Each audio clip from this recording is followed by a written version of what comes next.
What is Putin really thinking about? He's thinking about $70 oil. I can keep fighting and win this war, keep going as long as you want. Russia's not really a country. It's a gas station with a flag. If you're trying to defeat an adversary, you got to think the way he does, at least part of the time. Yeah, I think the way to defeat Russia is just leave them alone. They're really good at killing themselves. I think that shows a pretty profound ignorance of Russian history. I think that it's really hard to run a market economy where you don't have freedom of speech, you don't have independence of various institutions, and everyone in your country is trying to leave.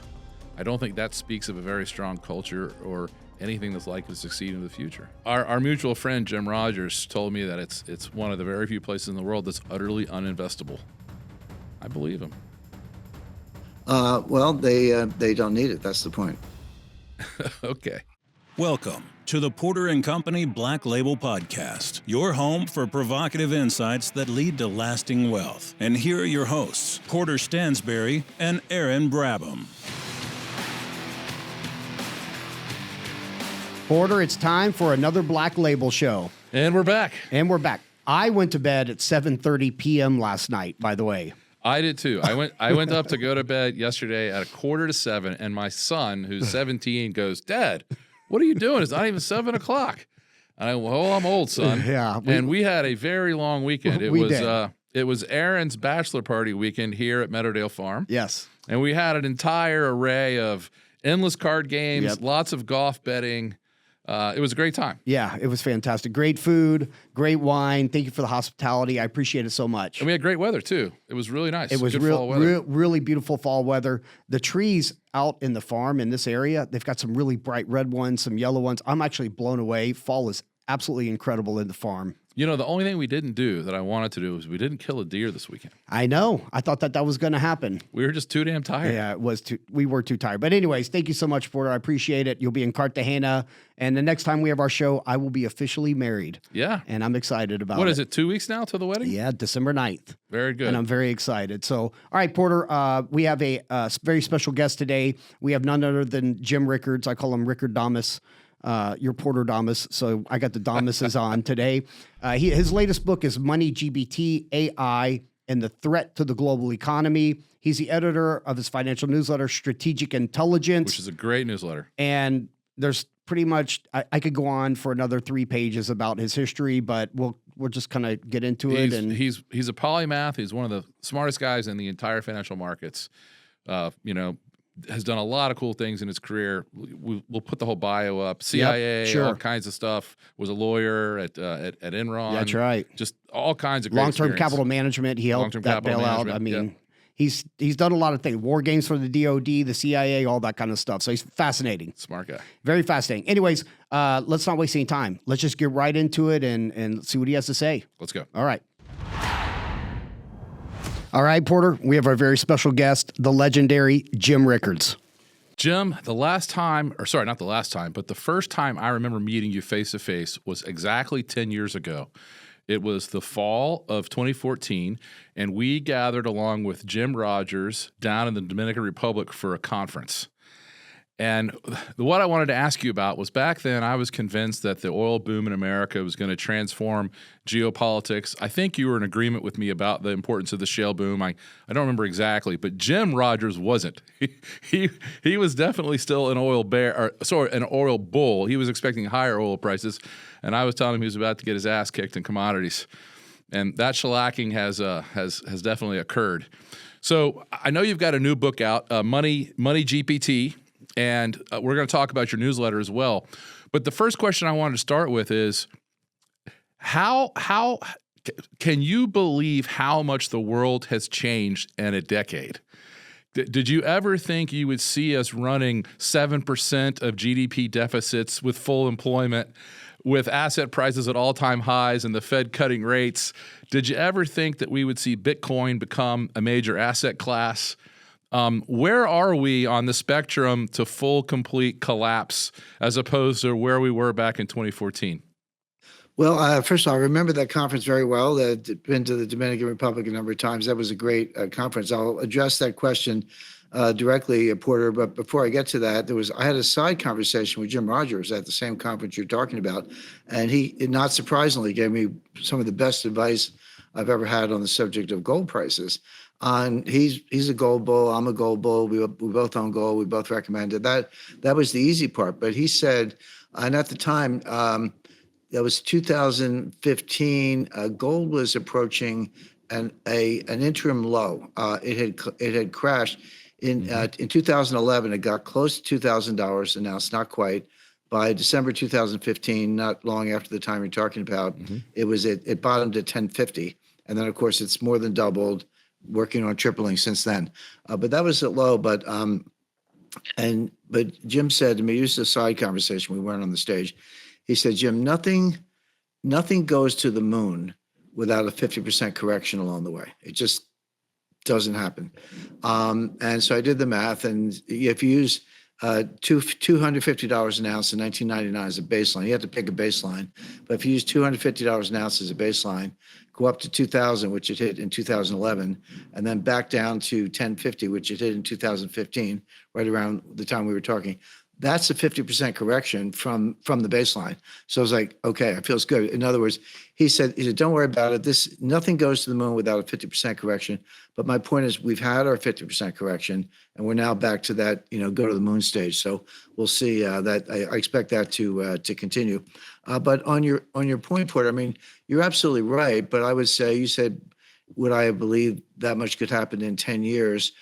Maybe, maybe not, but it's actually happened in 4 years. I mean, yeah, if you use a 10-year, 2015 to 2014, 2024, 10 calendar years, yes, you're right. But a lot of what you just described has happened in the last 4 years, particularly under the Biden administration, a little bit with Trump. A lot of it was because of COVID. So what happened in COVID? Well, we know what happened. The stock market fell 30% in 1 month, March 2020. That was not the biggest crash in history, but it was the fastest crash of that magnitude in history. To go 30% in 30 days, it had never happened before. Again, I don't want to digress or get lost in the weeds on the fact that masks don't work. The vaccine was not a vaccine. It's a gene modification therapy. It has all kinds of side effects. Social distancing was a joke. It was a late 19th century recommendation from a German virologist who later said he made it up.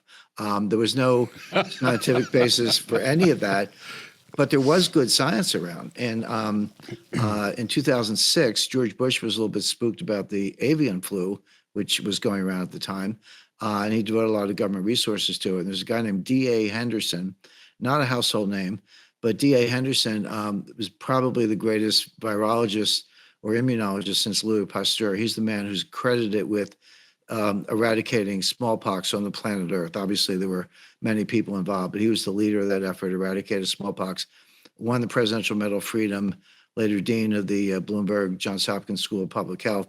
Don't need to say more. But Henderson and some colleagues wrote a paper in 2006. And it was peer reviewed, very scholarly. And they said, lockdowns don't work. They just don't work. And here's why. This is an airborne virus. It's going to go where it wants to go. Hopefully you don't get it. Probably will. But if you think that locking down a $30 trillion economy, not to mention the global economy, is going to help, you're wrong. So my point is, in 2020, we had information, a lot of information from 2006 and earlier, that said none of the policies that were adopted would work. But Fauci pushed them anyway because he was kind of trying to cover up his own tracks in terms of financing the bioweapons research of the Wuhan Institute of Virology. So that's where this all started. But so Trump, I don't know. And to me, Fauci's the kind of guy, if you met him once, you'd fire him at the first meeting. Like, you'd sit in a room and then listen to him for an hour or so and just say, you're fired because you're full of it. Trump did not do that. Trump empowered him. So in May 2020, or May or June 2020, they launched the first handouts. They gave out, everyone got that $1,400 check. I mean, you didn't have to do anything. You didn't even have to ask for it. They just sent it to you based on government records. So you got the $1,400 check.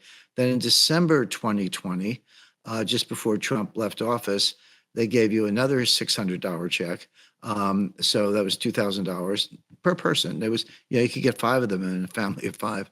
Then in February 2021, right after Biden was sworn in, he's like, hold my beer.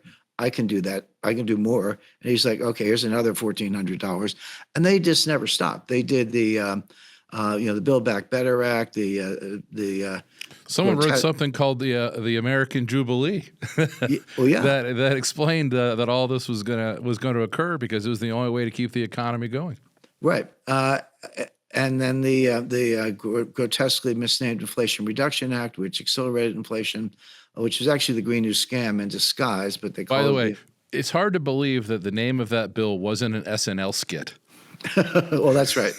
I mean, Well, that's right. You can't have anything more Orwellian than that. Yeah, except for what was in it, which was the Green New Scam. I mean, that was the Green New Scam bill that they wanted in the beginning. Couldn't get it.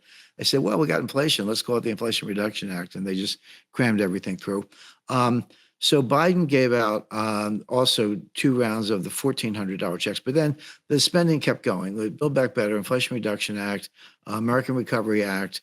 And when you add it all up, you get exactly to the kind of numbers you're talking about, Porter, which is like $7 trillion. Now, bear in mind, we had a baseline deficit of $1 trillion a year going into this. There was already $1 trillion a year deficit, but then they suspended all the rules, put, $1 trillion for Trump and then $2 trillion for Biden in terms of so-called COVID relief, and then just kept going beyond that. And it did end up the kind of numbers you're talking about. And you saw what happened in the course of that to M2. Right.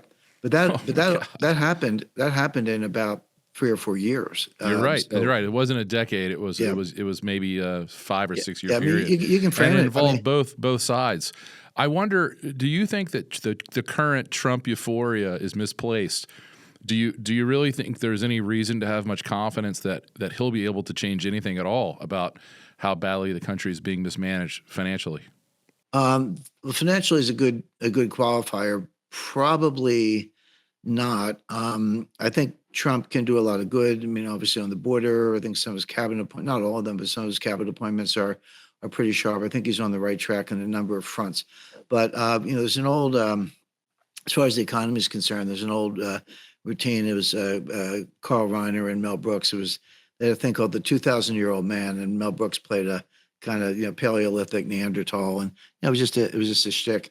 But one of their jokes was that the cavemen all gathered around and they had a leader, and the leader's name was Phil, and they did whatever Phil said, and Phil was the leader and all that. So one day, Phil's up on a ridgeline, he's talking down to the cavemen, and he gets struck by lightning and killed. And all the cavemen turned to each other and they said, "There's something bigger than Phil." And that's what Trump is going to find out. There's something bigger than Trump. Again, I think a lot of his appointments are pretty good and his policies are pretty good, but the economy is bigger. It's bigger than any administration. It's bigger than the Democrat Party or the Republican Party. It goes its own way. Business cycles have not been repealed. So I think if you said, give me a 2 to 4 year horizon, I think you might see some very good economic results. But on a 1 year horizon, I think Trump has some major speed bumps he's going to have to get over because of the legacy that has been left to him. But by the way, the guy who did that successfully was Ronald Reagan. Ronald Reagan came in. We had 81, 82 was the worst recession since the Great Depression up until that time. We've managed to beat that record since then. But at the time, that was, as I say, the worst recession since the Great Depression. But Reagan was smart enough. It's like, hey, if you're the new guy, get your recession out of the way at the front end, and then you can finish on a high note, which he did. From 1983 to 1986, we had, in those 3 years, we had 16% real growth. That's like, 4.5%, 5% compounded. But that's real growth, not nominal growth. 16% real growth, one of the greatest booms in American history. So got his recession behind him, had a very significant boom and a very successful administration. So I think Trump may encounter something similar. Of course, he won't be around for 2 terms. He's already in his 2nd term.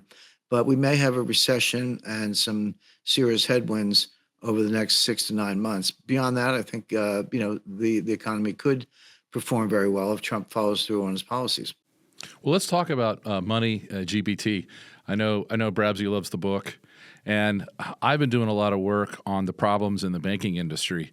I think we're going to have some fallout from the collapse of office space in particular, but commercial real estate in general is troubled. And of course, all what I call the COVID bonds, which is about the $2 trillion worth of long-term mortgages that the banking system absorbed in the summer of 2020. All that paper is deeply underwater. The losses on paper are larger than the subprime mortgage losses. None of it has been recognized. And if yields keep going higher, there could easily come a point where there's a run on the entire banking system, most notably at Bank of America. And I don't think anybody in America sees that risk at all right now, but I know you're aware of it. So I wanted to know, first of all, tell us about the book, and second of all, how does what you did and MoneyGPT correlate with the problems in commercial real estate and in banking in general? Sure. The book is Money GPT, AI and the threat to the global economy.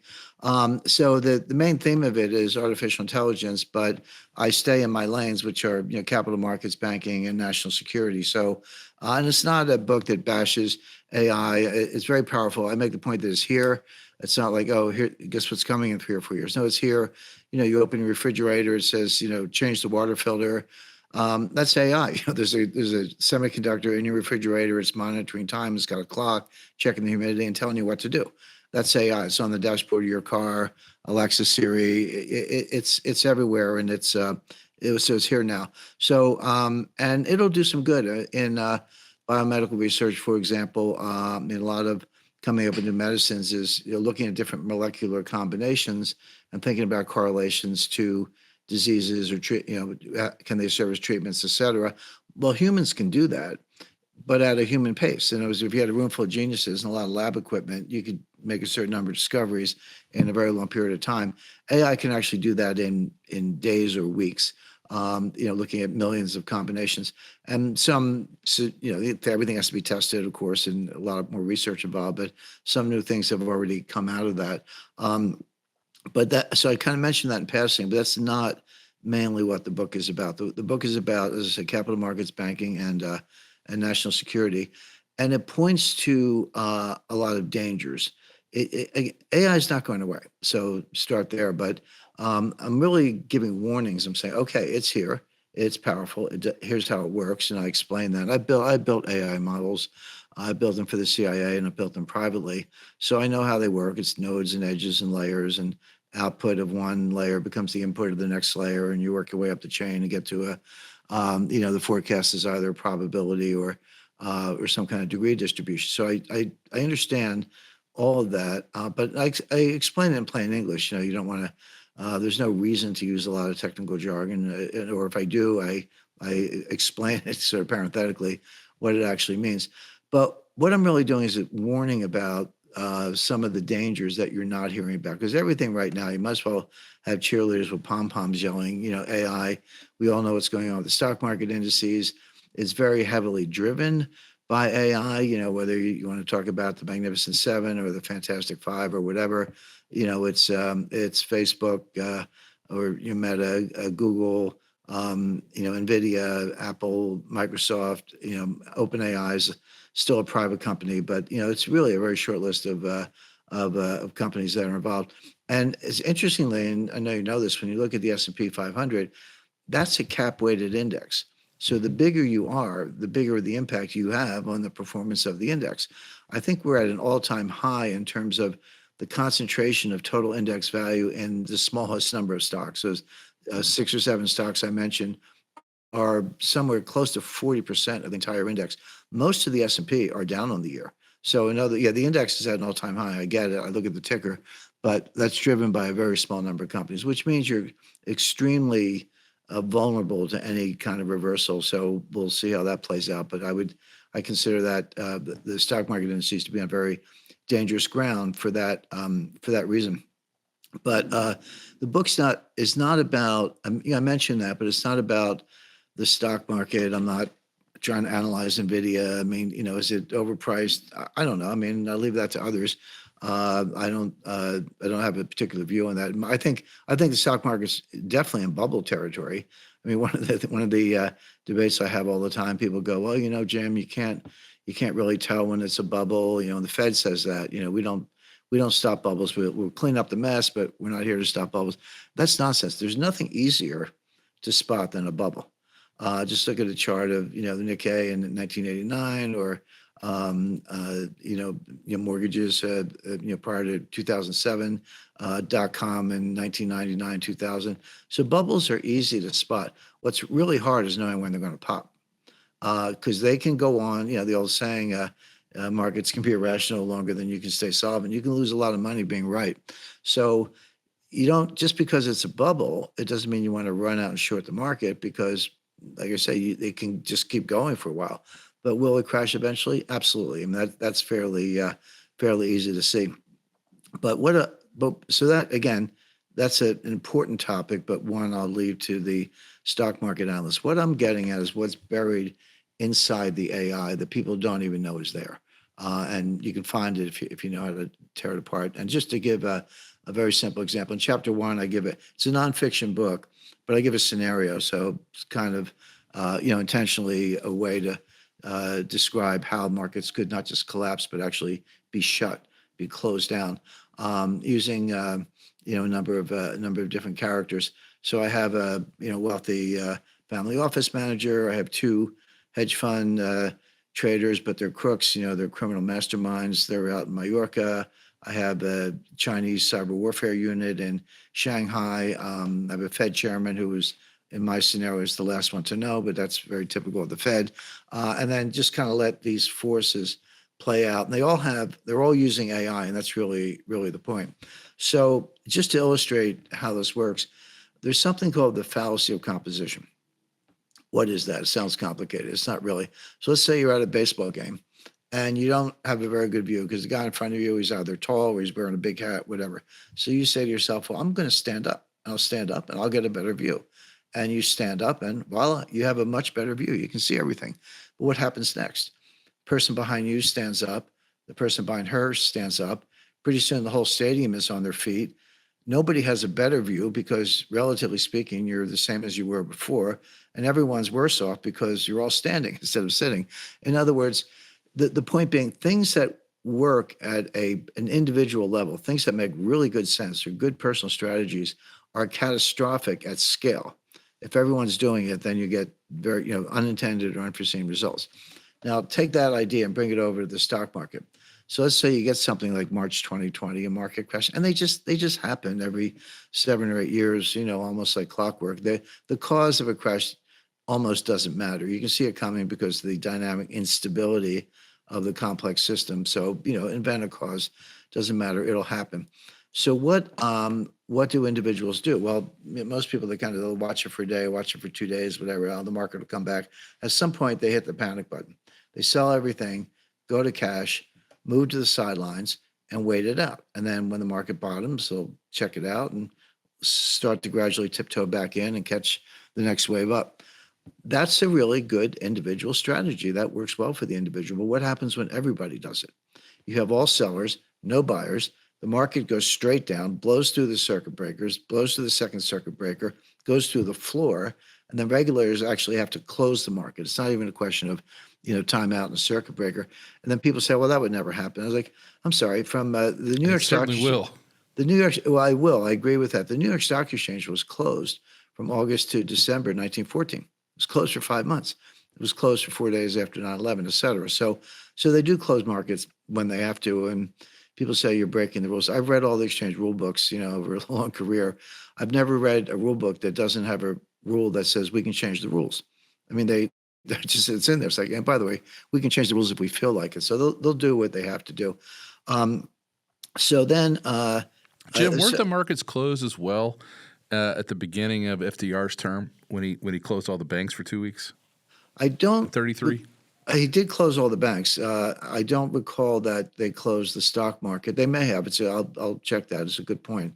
But my point is, they do it when they have to do it, and they can. They have that authority. So, okay, so everything I just described is sort of human nature. It's happened before in various ways. But AI acts as what the military calls a force multiplier. It will accelerate and amplify everything I just described. And it's really the interaction of the AI algorithms and human nature. You combine those two, and what you get is, kind of human nature with the foot all the way down on the gas pedal. It happens much faster than regulators understand or that investors expect. And Jim, can I interrupt just ask Sure. one question about that? I think I've noticed what you're saying, and I just want to see if you would say, yeah, that's an application of what this is. I've noticed that when the algos on Twitter, for example, or X, whatever we're going to call it now, when I click a video or something, the algo doesn't know whether I really liked it or whether I just clicked on it. And then for the next 5 minutes of browsing, all I'm going to get is videos that are in some way or shape related to the one that I clicked on. Right. And maybe I clicked on it because I didn't like it and I wanted to see how terrible it was. But now I'm just going to get fed that. And it seems to me like the AI acts like a human teenager or like a really underperforming intern. Or as I like to say, a squirrel watching a bank robbery. Saw the whole thing happen, but doesn't know anything about what it meant. Oh, well, first of all, you're exactly right. That's a perfect description. The set-top box is, of course, a computer. Television is not television anymore. It's a big screen with a computer hookup. And you're all of us, like I say you, but you, me, Aaron, everyone, we're all profiled, and they spoon feed us ads. I mean, we get ads that, at least according to the computer, whether you're actually interested or not is a separate issue. But according to the computer, you want to see ads appropriate to, gender, age demographic, zip code, whatever it is. So yeah, that's all computerized. It's all artificial intelligence. You're exactly right. And yeah, heaven help you if you click on something because you don't like it, you are going to be bombarded with it. That's a good description. The point I make as far as AI in the investment field is concerned, I mean, there were, I don't know how many tens of thousands or 100,000 registered investment advisors across the country, and they're good people. I'm not dinging those people, but the clients walk in, they sit down. The investment advisor sitting behind a nice desk in a nice office, and they say, "Well, I need to have you answer a few questions and fill out a questionnaire before I give you your portfolio advice. How old are you? You married? How many kids? What does your portfolio look like? What's your net worth? What's your income? What are your goals? When do you want to retire? Start a vineyard, sell around the world? Live out in the far whatever." And you give them all this information. They go, "Okay, I'll come back to you with a plan," and they do. But what people don't realize is that every single program, they're all the same. Every registered investment, the idea that you're getting customized to anything is nonsense. I don't care if you have CFA level 1, 2, 3, whatever, the MBA, it doesn't matter. They take that information, which is what it is, but it's in bounds. Nobody's 200 years old. And they put it into a computer, and the algorithm gives you a portfolio, and whether it's 60-40, 70-30, slice of alternatives, whatever, they maybe tweak it a little bit, but it's all coming out of the same algorithm. And that's my point. There's no individuality. There's no customized advice.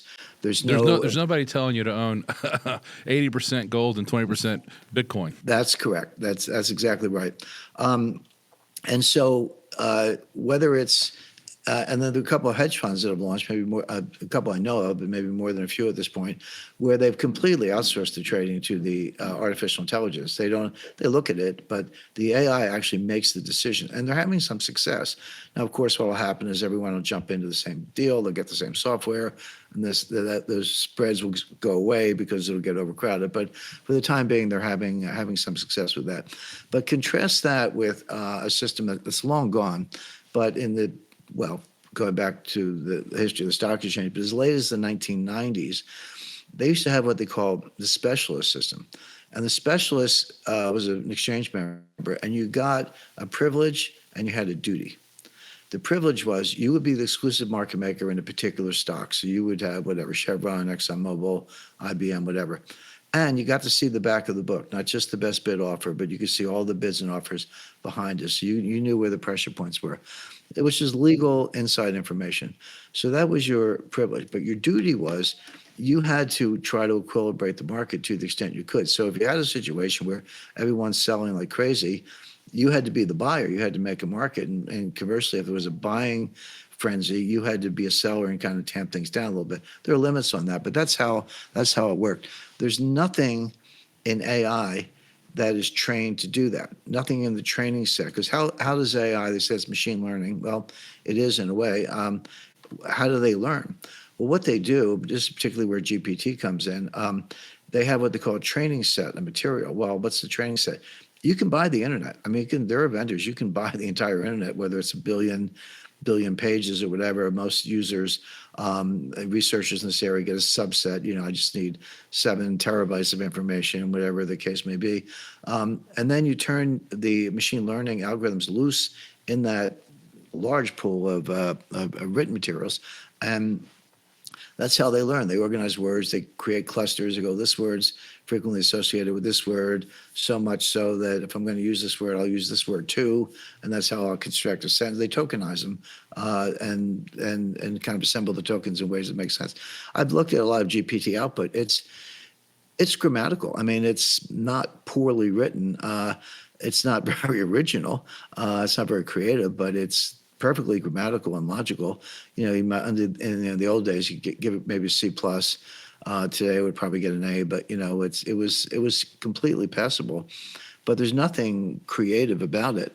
But my point being, there's nothing in the AI algorithms that apply to stock trading that perform the role of the specialist or perform the role of anybody who says, hey, wait a second, maybe it's gone down enough. Maybe this is the time to jump back in.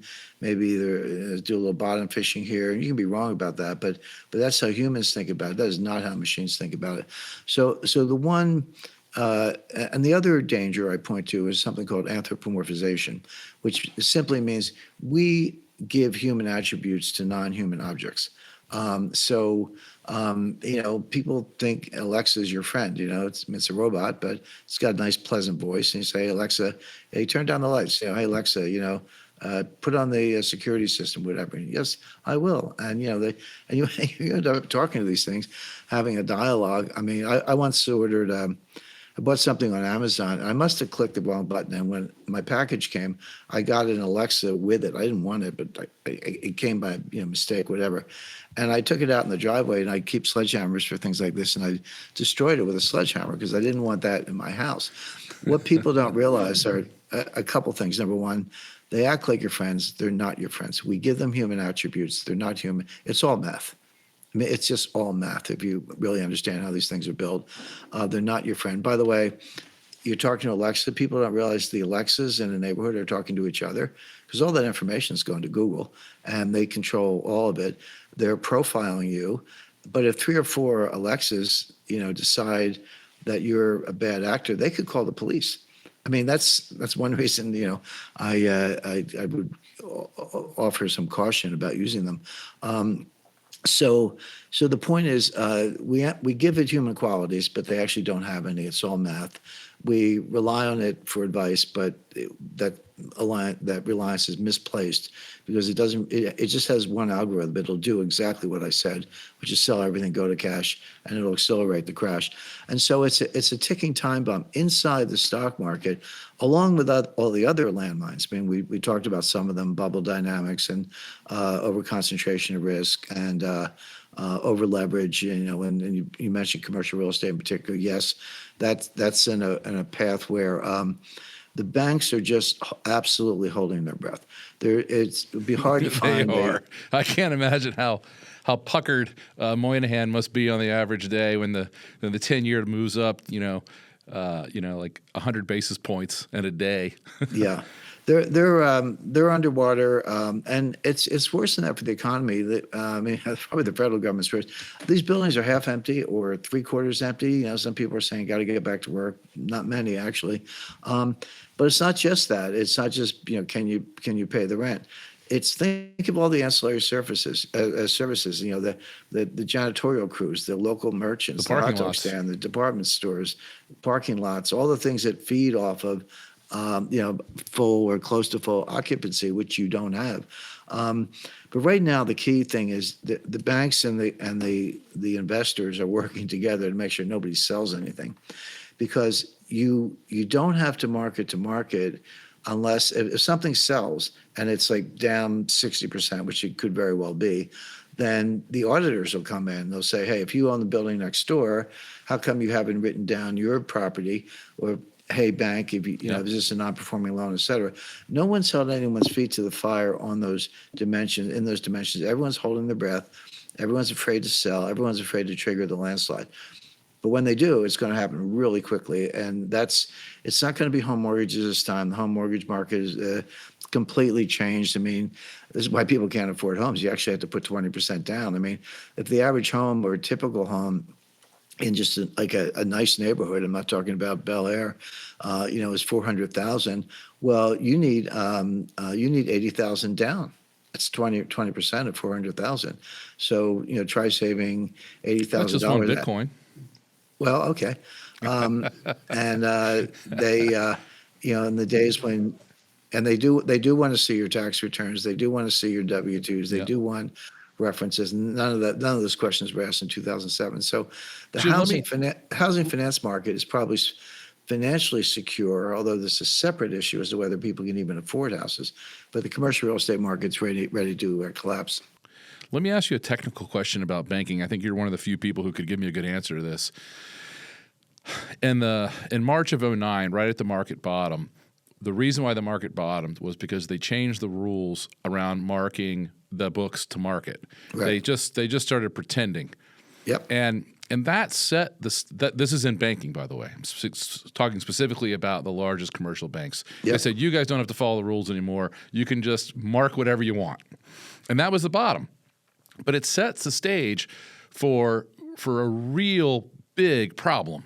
So there's two ideas here. I want to just see what Jim thinks about this. The one idea is I've always found that when there's mark-to-market fraud, the managers start out trying to fool the auditors, but what they end up doing instead is fooling themselves. Right. Because the reason why you have accounting is so you can know whether you're making good decisions or bad decisions.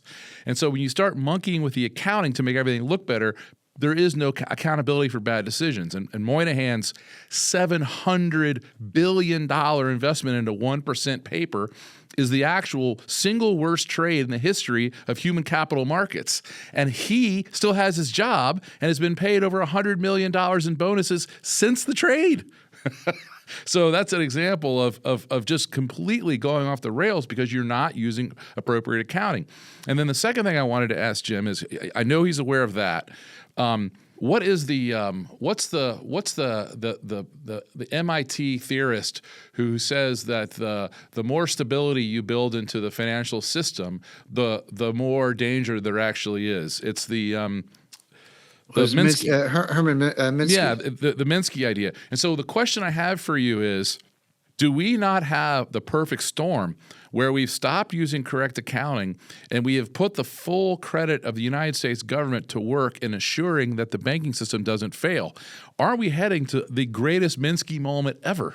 The answer is yes, and I actually have a lot of immersion in the subject. A very, very good friend of mine was a member of FASB, the Financial Accounting Standards Board. They're the ones who write the rules that you're talking about.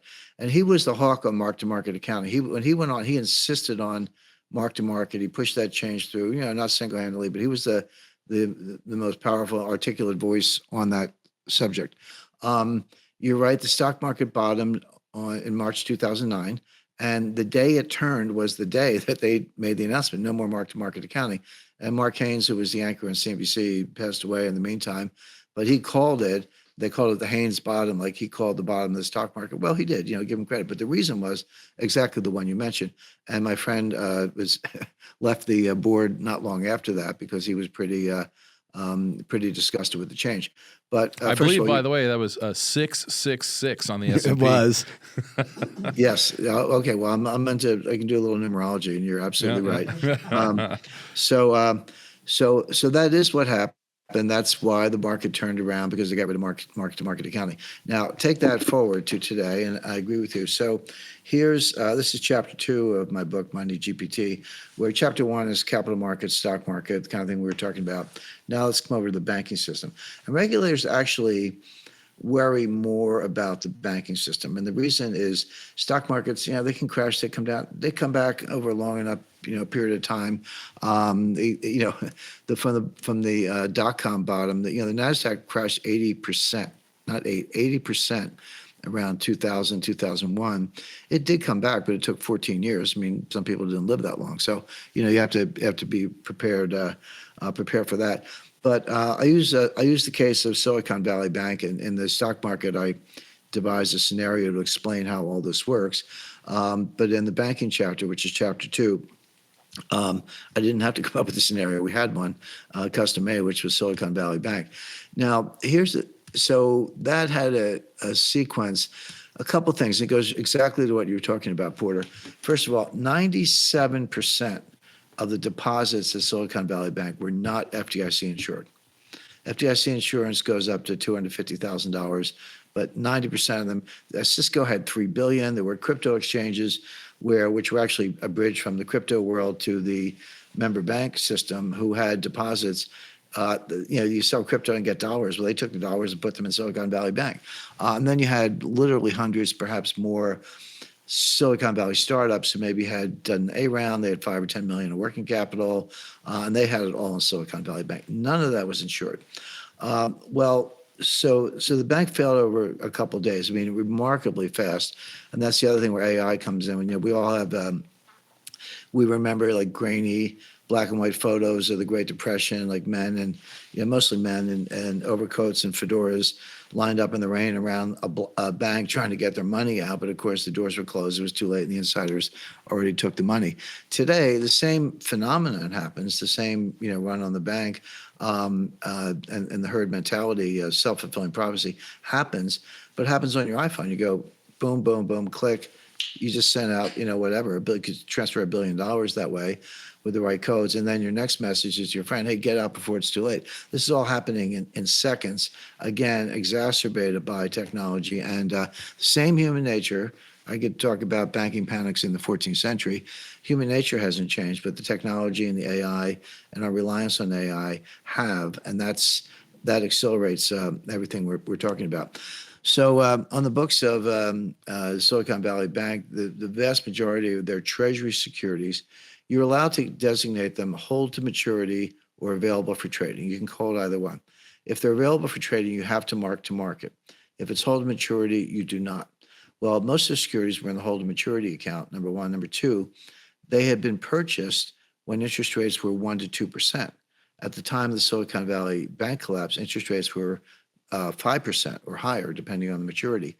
And what that meant was that the bonds were underwater. They were worth 70 or 80 cents on the dollar, depending on the particular bond, particularly with regard to 10-year notes. Now, they didn't care, because if you're in the hold to maturity account, the fact that you're 25% underwater doesn't show up on the books. There's no balance sheet adjustment. It's just, it does show up when you try to sell them. Well, but that's the point. When the run on the bank started, and all of a sudden they needed the cash to pay the depositors, they had to sell the bonds to get the cash to pay the depositors. And the minute you sell any of those bonds, you have to mark the whole book down, which would obviously have wiped out the bank. So Goldman was trying to rescue them. It was too little, too late. They were dumb. I mean, they might have had a rescue. General Atlantic had signed up for a slice, but they didn't sign the non-disclosure agreement. So the banks, the private equity guys were like, we can't do anything here. You didn't sign the NDA. Anyway, so at 6:00 on the Friday evening, I think it was March 12th. It could be, as memory serves, it could be off by a day, but it was that Friday night. I think it was around March 12th. The FDIC comes out with a statement, and they say, okay, as we're closing the bank. It was clear. Bank deposits are insured up to $250,000. So your money will be there Monday morning in new hands. Anything over $250,000, we're going to send you like a due bill, like a little certificate or a chit, and we'll get back to you on its worth. We got to figure out the size of the hole in the balance sheet. We have to sell assets to raise cash. We have different priorities. We're not sure what you're going to get. We're not sure when you're going to get it, but we'll figure it out and get back to you. That was the bail in. Not the bail out, the bail in. This came from the G20 meeting in Brisbane, Australia in 2014. And what happened there was that the leaders of the G20 knew that the public was upset, exactly the kind of thing you're talking about, Porter.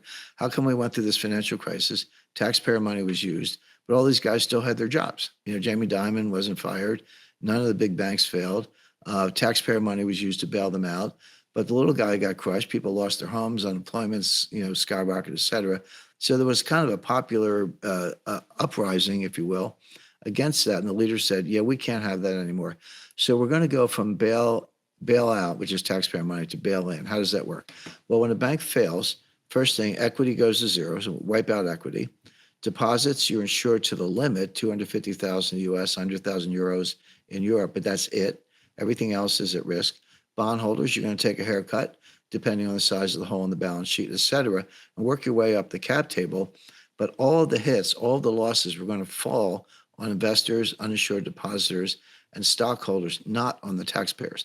And the FDIC actually acted in accordance with that at the 6 o'clock Friday night press But release. not for long. Well, no, then you had what I call crybaby billionaire weekend, which is you had guys like, no, seriously, guys like Bill Ackman, all these guys, they were calling the White House, you don't understand, you're going to put, there are 5,000 Silicon Valley startups, they all need this money for their working capital, they got to pay rent, they got to pay salaries, all this stuff, they're all going to go out of business.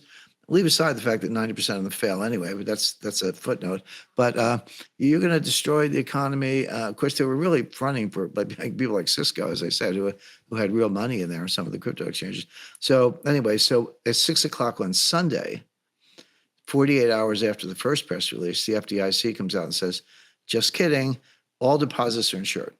And then Janet Yellen in a press conference the next day, the reporter said, well, okay, you've insured all the deposits of Silicon Valley Bank. We get it.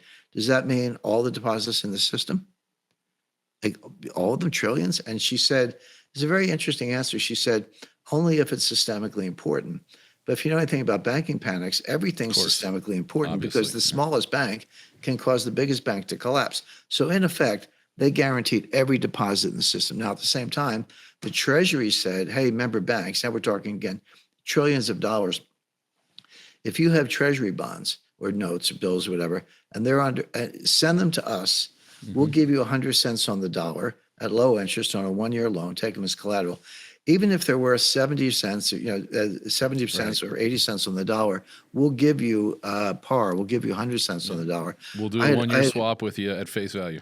Right. I had a used car at the time. It had 230,000 miles. It was 15 years old. I thought, hey, if I send you my car, will you give me what I paid for it? I mean, that's the cash for clunkers. Let's go. That's what the Treasury was doing with the bonds. But then, okay, and it worked. I mean, there were 5 more failures, Credit Suisse and $160 billion went out the door into that program. That's right. That's right. Hundreds of billions of dollars, 300 or 400 billion in a very short period of time. But I thought to myself, okay, it worked. You completely blew off the bail-in concept. You're just back to bailout in a heartbeat. And you've guaranteed every deposit in the system. And you've guaranteed every Treasury security at par value. Now, Treasuries aren't going to default, but they're not, there's no assurance that they're par value. But the Fed says they're all worth par value to us as collateral. And the FDIC said all your deposits are insured regardless of amount. And I thought to myself, what else have you got? You've just fired the 2 biggest bullets in your gun. And once you've guaranteed every Treasury security and every bank deposit, regardless of limits or market value, what else have you got? What are you going to do in the next banking panic that you haven't already done? And how are you going to stop that? And that's look at how much gold has gone up since those decisions. Oh, yeah. You're absolutely right. There are a number of factors driving gold, least of which is inflation. Jim, the other thing, sorry to cut you off, but I just want to say this. Since that's happened, you have seen some really weirdness in the capital markets. You've seen the equity risk premium go away. You've also seen the Treasury bond premium go away relative to corporates.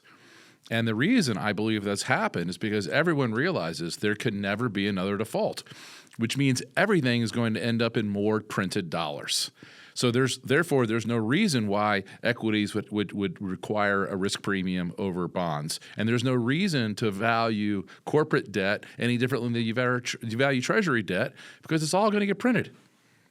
Yeah, I mean, printing, so-called, is an interesting subject. The Fed has much less impact on all this than most people believe. The Fed's kind of almost a sideshow. By the way, I should probably issue a disclaimer at the beginning of this. I'm not an Austrian. I'm not a libertarian. So I do, I have my own analytical techniques, but the Fed's kind of irrelevant. Money And I know the Fed balance sheet was in 2008, December 2008, it was $800 billion. And by 2020, it was $10 trillion. I understand that. But it's also kind of irrelevant in the sense that how does the Fed print money? Well, the way they do it, they call up the dealers, the primary dealers, but basically the big banks, and they buy securities. They call Goldman, they offer me 5-year notes. Goldman says, okay, here's the price, done. Goldman sends them the 5-year notes, and the Fed pays for them with money that does come out of thin air. So yes, the money comes out of thin air. That's absolutely right. Call it printed money. That's a perfectly colloquial way of expressing it. But the question is, what does Goldman do with the money? They give it back to the Fed in the form of excess reserves. So the money's sterilized. That's not the money that drives inflation. That's not the money that drives the economy. That money doesn't go anywhere. All you're doing is expanding both sides of the Fed balance sheet. You're expanding the asset side with securities. You're expanding the liability side with excess deposits. I agree, and that's why the COVID stimulus, which came from the Treasury, was so much more inflationary. Correct. That's right, because the Fed money printing, so-called, does not cause inflation. Fiscal policy causes inflation. Deficits can cause inflation. You're exactly right about that. And to the extent you want to talk about money, the money that counts, the money that drives the economy, and that can hook up with fiscal policy and cause inflation, is produced by commercial banks. Commercial banks produce the money that counts. The banks have always controlled the financial system. I mean, the private banks. I'm not talking about the Fed. The Fed's kind of a tool. It's there for show. It doesn't matter very much, but commercial banks do. So two things. Number one, if you want to see inflation coming, look at fiscal policy, and we started out talking about that. If you're worried about money printing, don't look at the Fed. Look at the commercial banks. Look at M2. Because M2 is that's the money that drives the economy. And 3, and this is, you can be a great admirer of Milton Friedman, but there's some things he got badly wrong, which was he thought velocity was constant. Velocity is not constant. Velocity has been plunging for 10 years. So a lot of what the Fed did, the quantity theory money is basically it's money supply times velocity equals a real GDP plus or minus inflation or deflation. It's a 4-factor equation. And Friedman got into, you can target inflation and make it 0 if you want. And you can maximize real growth, minimize inflation, all by tweaking the money supply at the Fed, assuming velocity is constant, which is mathematically correct. But velocity is not constant, and that's what he missed. It was constant during most of his career from the 1950s to the even late 1980s, but it's been plunging since 2000. So you can understand Fed policy, desperate race between increasing the money supply in a world where velocity is decreasing. You're lucky to stay even. That didn't cause inflation. What did cause it was exactly what you said, which is budget deficits, because that's where that money totally juices the economy. When you start handing out checks, you're not talking about money printing by the Fed. You're saying, here's a check. People are going to spend it, and they did spend it. But the economy was struggling with, a large mature economy like the United States, you'd be lucky to grow at 3.5%. It just is what it is. But 3.5% would be pretty darn good. We've been growing for 15 years at about 2%. So that delta between 3.5% potential growth and 2% actual growth, it's like any triangle. It gets bigger as you move through time. We're into, perhaps $10 trillion or more of lost wealth because of slow growth, and that actually is the real problem with the national debt and deficits we're talking about. They can cause inflation. And also, we had supply chain disruption, which fed into it. But the real problem with excessive debt, and I don't get too. I sent out a tweet the other day to Elon Musk. He got more responses than any tweet I've ever done. I've been on the platform since 2009, so what's that, 15 years? But Elon was like, America's going bankrupt. I said, calm down, Elon. We're not going to go bankrupt because we can print the money. I said, the problem is you have to put debt on a sustainable path. And all that means is that growth in nominal debt has to be less than growth in nominal GDP. If that's true, a nominal, I misspoke. Growth in nominal GDP has to be greater than the growth in the nominal debt. So If that's true, and it's not true today, by the way, but if it is true, that's sustainable. And you don't have to do it all at once. You don't have to pay off the national debt. You just have to roll it over. But that's now we're into trust and confidence and a lot else that is, is being abused by the fiscal policy we have. But here's the real danger. The numbers don't mean anything. What matters is the ratio. What is the ratio of debt to GDP? Nominal debt in the numerator and nominal GDP in the denominator. What's that fraction? Right now, it's at an all-time high. It's about 125%. As recently as 1980, it was 30%. But if you go back to the end of World War II, it was 120%. So how did we get from 120% in 1945 to 30% in 1980? Financial 30% repression. is totally sustainable, totally sustainable.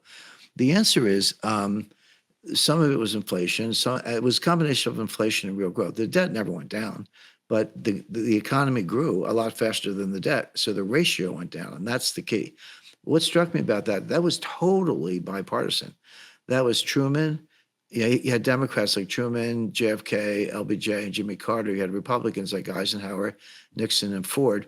They worked together. It was never a partisan issue. It was just like, hey, that's what we do. We run up the debt in a war, and we pay it down in peacetime, and then we get ready for the next time. What fractured, and by the way, that's been true since 1790, since Alexander Hamilton. What fractured that was Obama. If you just look at the debt to GDP ratio, when did the ratio skyrocket? Not the debt, but the ratio skyrocket when we were not in a war.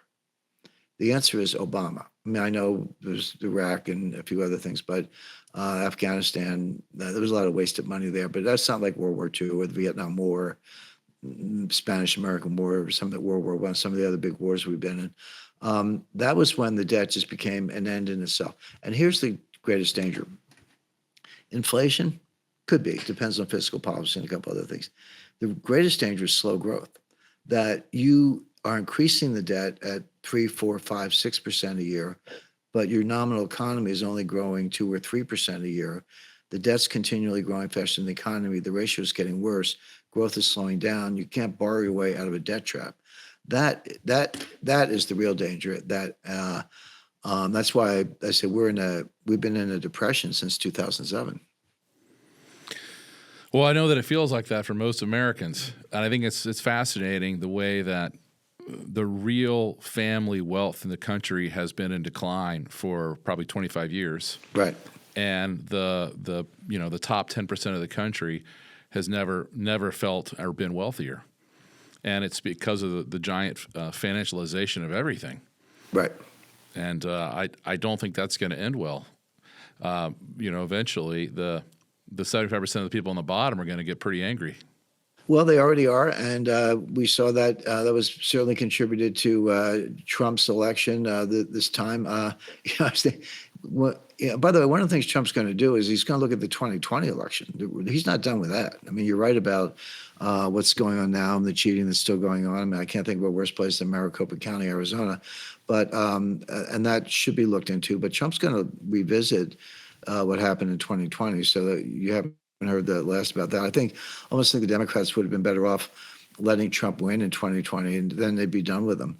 But it's right, you got 4 more years, and then maybe a very powerful successor. Who knows? I don't want to talk about 2028. It's early days, but there are a number of very powerful MAGA-style Republicans who could follow on. Now, the historians, 50 years from now, they'll look at the entire period from the escalator ride in 2015 to beyond the 2028 election, and they'll call it the age of Trump.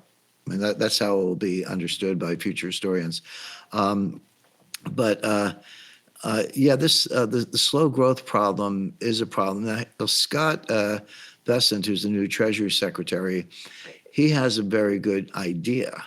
Let's see if he can carry it. Ideas are fine. I have ideas. We all have ideas, but can you execute them as a matter of policy? But he calls it the 3-3-3 plan. What he wants is to keep deficits below 3% of GDP, to keep real growth above 3%, and to pump 3 million barrels a day more oil than we're doing right now. That's a plan that could work. By the way, if you want to end the war in Ukraine, forget about all these missiles and escalation. I'm very little concerned about Walsh, who's the new national security advisor. He seems like just another warmonger to me. But if you want to stop Putin in his tracks, get the price of oil down to $25. That's what you got to think like the other. If you're trying to defeat an adversary, you got to think the way he does, at least part of the time. What is Putin really thinking about? He's thinking about $70 oil. I can keep fighting and win this war. Keep going as long as you want. Russia's not really a country; it's a gas station with a flag. Yeah, I think that's. That statement shows no understanding of Russian culture, Russian people. That's a John McCainism. He died a bitter old man. That's simply not true. Russia is the largest nuclear power in the world, the largest landmass in the world, one of the 3 largest energy producers in the world. Very strong technological base. It's outperforming the U.S. economy. What's their birth rate? It's declining, same as the United States, not counting illegal immigration. I studied demographics. I wrote a long chapter in one of my books on it. Looked at it very carefully. How are they doing with average lifespan? I don't know the numbers on that, but I know they have health problems and problems with alcoholism. No, demographics are a challenge for Russia as they are for China, Japan, India, and they would be for the U.S., but for illegal immigration. That's a global problem, and you can't count on Nigeria to bail you out because their birth rates are declining very rapidly as they speak. So, yeah, I think the way to defeat Russia is just leave them alone. They're really good at killing themselves. I think that shows a pretty profound ignorance of Russian history. Well, we found something we disagree on. Yeah. I mean, we didn't have to do anything in the Cold War, but just leave them alone. They've bought into every bad idea that history has ever brought them. I don't think they're going to stop. Well, that was something called the Soviet Union under communism, and both of those are long gone. So Russia's kind of back more on a trend that syncs up with their history since the 9th century. And the other thing, Americans. But I think that the country's turn away from a liberal democracy has been profound, and I think that it's really hard to run a market economy where you don't have freedom of speech, you don't have independence of various institutions, and everyone in your country is trying to leave. I don't think that speaks of a very strong culture or anything that's likely to succeed in the future. Well, you're also showing no real awareness of the role of the Orthodox Church in Russia. You don't understand. I will admit I'm not very familiar with the role of the Orthodox Church in Russia. That's part of the culture that I'm not familiar with. But I do know the demographics are horrendous. The healthcare is a tragedy in the making, and an enormous amount of Russians have fled the country in the last 5 years. Have you been to Russia? I have never been to Russia. Okay, I have. I have a lot of friends there, and Moscow is a beautiful city, and there's a lot going on, and I've spent a lot of time. Our mutual friend Jim Rogers told me that it's one of the very few places in the world that's utterly uninvestable. I believe him. Well, they don't need it. That's the point. Okay. Well, I'll tell you what. Let's have a friendly wager. Let's check in on real per capita GDP in Russia in another 5 years. Well, what do you mean by that? Growth between now and then, or levels compared to what? Yeah, I think Russia will be poor in 5 years. Okay, so just to be clear, you think per capita GDP in Russia will be lower in 5 years than it is today? Real per capita GDP. I just want to be clear. Yeah. Yeah, I'll do that. I think they'll do fine. Okay, good wager. We'll check in each year and see where we're at. Okay. I'll be the Russian bear, and he'll be the Russian bull. All right. Well, Jim, it's been a really good time talking to you. I appreciate the time very much. Okay. You're welcome. You are absolute polymath. There isn't anything you don't know more about than I do. Well, I'm sure there is. We'll get there. We'll keep doing interviews, and we'll find more. We'll do a poll to the readers, and we'll see which side of the bet our listeners are on. Do they think Jim's right about Russia or Porter's right about Russia? Okay. Well, I will let me know the results. I will. Thanks again for all the time today, Jim. I really appreciate it. Thanks, Jim. Bye-bye.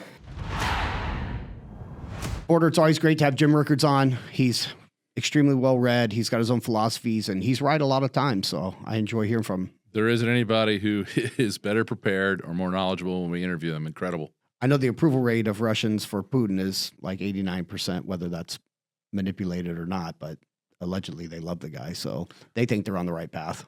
Yeah, Jim's a little touchy about Russia. Yeah, he was. Yeah. Yeah. I don't know. I haven't read any of his Russia homework, so I don't have a clue. No. And he makes a good point that I haven't been there.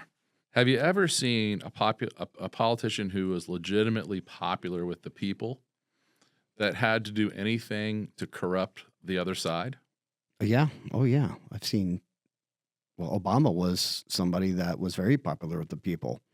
And did Obama murder his political No, he didn't. opponents? No, not murder. No, not that level. Did he jail them? I mean, under this third term, he tried to. Well, Trump. I mean, I wouldn't say that the people who tried to jail Trump were popular at all. No, well, you're okay. I see what you mean. No, obviously they're not because they just lost the But last my presidential point election. is, if you see somebody who is genuinely popular as a leader, they don't have to do any of the things that Putin has done for the last 25 years to remain in power, most notably murdering people all over the world. Which is on record. Yeah. So, do you think the regime in Saudi Arabia is stable? I don't. Because if you were a stable regime, you don't have to murder people all over the world. You don't have to have a reign of terror. No, you don't do any of that stuff because you are stable and because you've done a good job for your people and they're happy. Right. So I think that Putin's popularity must be a mirage. There is one U.S. politician, though, who violated that theory of mine, and that's Nixon, right? Nixon either knew or in some way allowed the break-in of the Watergate thing to happen. And he was famous for having an enemies list and these kind of things. Right. He was also one of the most popular politicians in American history. Absolutely was. He won in a landslide in 72. So, Yeah, that's a good point. But yeah, I think Russia has real problems. I know a little bit about the history of the Russian economy. I'm not saying I know as much as Jim Rickards, but if you study their critical industries, they have always been really good at anything that didn't require creativity. So they were great at coal mining, but they were not very good at drilling for natural gas because that requires a lot more technology, a lot more entrepreneurial activity. And they of course corrupt the capital markets with politics and with violence. Look what happened to Yukos. Look what happened.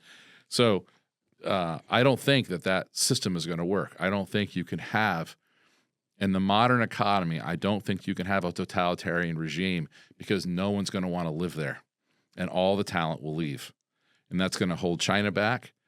Just like, by the way, it held the Nazis back. The reason why the Germans didn't win World War II is because their most valuable scientists all left. All the people who built the nuclear bomb for us were German. Yeah. Yep. Project Paperclip. So having a free market and having civil liberties and having constitutional rights, those things are necessary for a functional capital market. And if you look at what we're doing with Elon's rockets and with our satellite systems and with our biotechnology and with our nuclear programs, we are absolutely lapping the world. And, compared to us, Russia is a cold, freezing, dirty cave. And you see it in per capita GDP, you see it in average life expectancy, you see it in the declining birth rate. It's not a thriving culture or country. I think you nailed it when you said just leave them alone. Yeah, all you got to do to let them fail is just leave them alone. Because I don't find them trying to provoke us. I don't find them trying to provoke many people. I think they just want to be left alone, and that's fine with me. Americans have been lied to about the threat from Russia forever. He says it's a large country. It is in landmass. In population, it's nothing. It's probably no bigger in population than the state of California. Yeah, no, Democrats just love that whole idea of Russia, and it's ridiculous. Do you remember the Cold War? How much money we spent on that? I talk about that all the time with my hobby horses. No, I don't know that number. $15 trillion fighting the Cold War between 1950 and 1985. $15 trillion in today's dollars. We made 71,000 nuclear warheads. We can't use any of them because they're all made of plutonium and they'll poison the entire world, including us, which we knew from the mid-1950s from the Castle Bravo test, which killed people in Japan. Fallout 4,000 miles away. I don't think we can use those bombs. Let's go build 70,000 more of them. It's just absurd. Right? Meanwhile, how many aircraft carriers did Russia have during the entire Cold War? That would be none. None. Zero. Have you ever seen, remember when we made Top Gun? Yep. Where was the Russian aircraft carrier? Our boys are on aircraft carriers. Where were There were theirs? none. There were none. They don't have any. They also, until maybe the 1970s, they didn't have any ICBM missiles that were capable of reaching us, which is why they were trying to put the missiles in Cuba. They do have that new missile that they just fired, though, that seems to be Now technologically they have- vastly superior. Now they have ICBMs. Yes. For sure. But we created this entire absolute missile gap theory, which Yes. dominated the world of politics in America for 25, 30 Yeah, it years. It did. was all a lie. I remember being, well, we were about the same age, Porter, a year and a half apart. And I remember literally in the 1980s being deathly afraid of the Russians and nuclear war and hide under your desk and all this other garbage that All they used to do. nonsense. And then all the movies and all All that stuff. It's just, it is. And now, of course, they're trying to make us fear the Chinese. Right. All right. So tell me, in modern history, how many countries has China invaded? None. That would be none. None. How many times has China been invaded? That'd Dozens be- of times. Yeah. Yes. Yeah. Maybe they're not the aggressors that we're Right. holding them out to be. Exactly. Maybe we just leave them alone. I'm all about leaving people alone. We absolutely are in agreement with that. Well, it's great to have Jim on. Obviously, Jim has his strategic intelligence. I'd love to see more debates with you guys, more great talks. I call him Rickardamus because he's kind of like a Nostradamus, and he does call a lot of things. He's well versed in a lot of things as well. He does see the big risk to the banking system very clearly. He certainly does. Porter, let's go to the mailbag. That was a long interview, and then we'll wrap up the show. Let's go. So we've got Darren. Darren has a comment and a question. Just watch your podcast for the first time. Really fun to watch.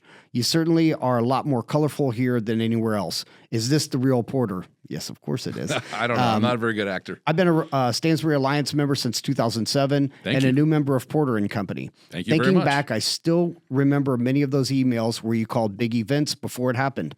One of the reasons I bought the Porter and Company subscription is because your track record of calling shots prior to big market shifts, and I really appreciate Boeing, that. Bank of America.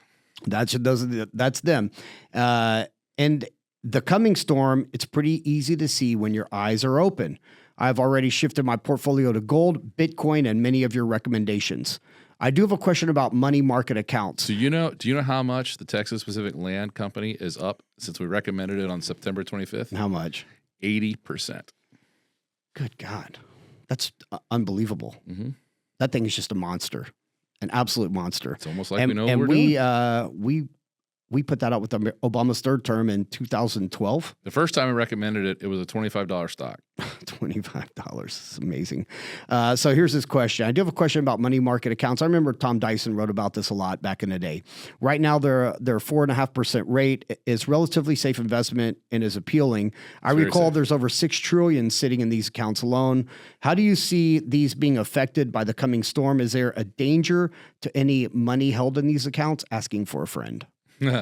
No, I think that money market is a very, very safe part of the capital market structure. And I think that getting 4% right now in your cash is a fine investment compared to how expensive stocks are and how far Bitcoin's already run. And if you want to have liquidity in a bear market, you need to be in cash. So I think the best way of holding cash is just by owning very short-term treasury bills, which you can do through an ETF, SHY. It's virtually risk-free. And right now, the yield at SHY is, I think, between 3.5% and 4%. If you're gonna step up in a little bit of risk to be in a money market fund, I think as long as you're in broadly diversified short-term corporates, you're going to be fine. And that's again you're probably now at 4% on those. So I think those are all very good ways of holding cash, and I think that's still in excess of inflation. Which is your danger when you hold cash, is that you get inflated away. But dry powder is key because that's when you really have the opportunity to increase your wealth. And right now, my advice on cash is to have at least 25% of your liquid assets in cash. That's my current advice. I just liquidated some. I'm 25% right now. I'm ready. And it is a psychological thing, especially when you see a bunch of the FOMO stuff, the MicroStrategies, the NVIDIAs, et cetera, et cetera. You feel like you're totally missing out until you get caught. Yeah. And then you don't have trailing stops, and then you sit out the entire time and Well, watch it go down. I mean, okay, so I do think you should have a lot in cash right now, but my allocation for Bitcoin is also 12.5%. Right. And I have a very big allocation to gold. Yes. So, if you're 12% in Bitcoin and you're 25% in gold and you're 25% in cash, you're in a very good defensive position. Yes. And I think that's appropriate considering there has never been more concentration in the 10 largest stocks and considering that the PE of the market right now is 28 times. I'm a huge believer in common stocks. Absolutely. And I'm not saying that I would sell any of my Hershey or get rid of any of my Philip Morris or dump my Coke stock. I'm just saying that if you want to have cash when the market does bottom, it helps to raise it while the market's high. That's right. Absolutely. So if you have bonds that are rolling over, or you have things that are maturing, or maybe you sell a property or there's an inheritance, you're going to go allocate. I would say make sure you allocate to cash first right now. Yeah, I love that. All right, Porter. And obviously we love hearing from our subscribers. They always have fantastic feedback. Podcast feedback at porterandcompanyresearch.com, podcast feedback at porterandcompanyresearch.com. Porter, that's our show for today. Oh, man, thanks very much. This was a great show. Yeah, it was. Thank you so much. And we appreciate you guys. And we'll see you next month. Bye, everybody. Thank you for listening to the Porter & Company Black Label Podcast with your hosts, Porter Stansberry and Aaron Brabham. We'll see you soon.